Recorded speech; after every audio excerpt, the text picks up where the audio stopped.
Hello HSC 2024 সনের সুপ্রশিক্ষার্থী বন্ধুরা, আশা করি তোমরা অনেক অনেক বেশি ভালো আছো। তোমাদের কিন্তু অলরেডি সাবজেক্ট ম্যাপিং এর মাধ্যমে ফলাফল দেওয়ার একটি ঘোষণা চলে এসেছে। তো এই ফলাফলটা তোমরা অ্যাকচুয়ালি কতদিন পরে পেতে চলেছো, ফলাফলটা তুমি কখন পাবে সেটা আমরা জানবো আজকে। তো অ্যাকচুয়ালি কতদিন পরে রেজাল্ট দিচ্ছে চলো আমরা একটু জেনে আসি। তো এর আগে অবশ্যই সকলকে রিকোয়েস্ট করবো, প্লিজ চ্যানেলটিকে সাবস্ক্রাইব করবে। যারা কিঞ্চিত মাত্র উপকার কিঞ্চিত পরিমাণ উপকার হলেও আমি তোমাদের কাছে আশা করব তোমরা চ্যানেলটিকে সাবস্ক্রাইব করে যাবে। তো ডিয়ার স্টুডেন্টস, তো চলো আমরা জেনে আসি বিস্তারিতটি।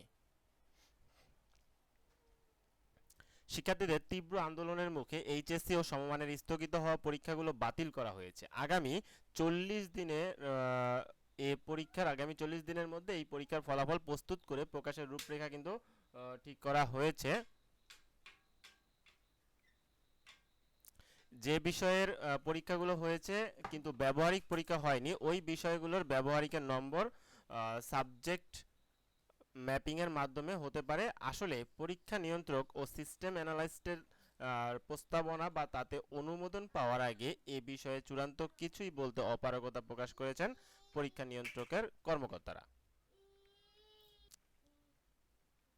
2020 সালের এইচএসসি পরীক্ষার ফলাফল সাবজেক্ট ম্যাপিংয়ের মাধ্যমে দেওয়া হয়েছিল এবং 2021 সালেও তিনটি বিষয়ের পরীক্ষা নিয়ে অন্যান্য বিষয়গুলোর ফল সাবজেক্ট ম্যাপিং করে কিন্তু দেওয়া হয়েছিল।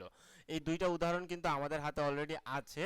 আমরা অ্যাকচুয়ালি জানি কি হতে চলেছে। ঢাকা মাধ্যমিক ও উচ্চ মাধ্যমিক শিক্ষা বোর্ডের পরীক্ষা নিয়ন্ত্রক অধ্যাপক মোহাম্মদ আবুল বাশার স্যার বলেছেন, যে প্রক্রিয়ায় ফল প্রস্তুত করা হোক না কেন, পরীক্ষার্থীরা যেন সর্বোচ্চ সুবিধা পায় সেভাবেই সিদ্ধান্ত নেওয়া হয়েছে।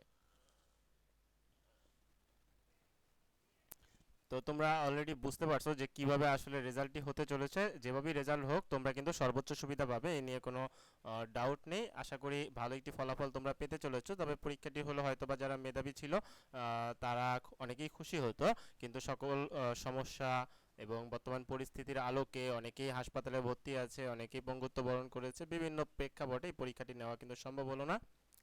আর এতক্ষণ ধরে ভিডিওটি দেখার জন্য তোমাদেরকে ধন্যবাদ। প্লিজ চ্যানেলটিকে সাবস্ক্রাইব করে বেল বাটনে ক্লিক করে রাখবে। আল্লাহ হাফেজ, ভালো থাকবে সকলে।